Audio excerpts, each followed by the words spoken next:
En ek wil vandag 'n bietjie nuwe lewe blaas in hierdie strelitzias in. Nou, dis 'n baie oulike toertjie wat ek nie weet of julle dit weet nie.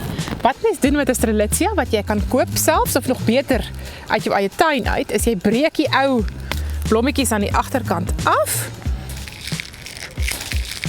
Dan kan jy hulle so 'n bietjie opskuif, hulle baie mooi lyk.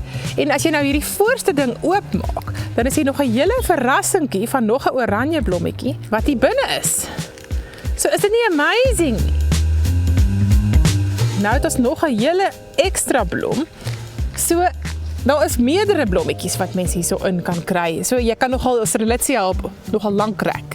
En as jy nou ook nie hou van hierdie stamme nie, kan mens net 'n bietjie gesmelte botter vat.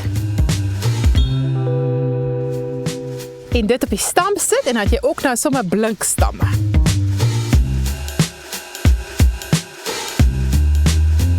So strelitzias lyk pragtig.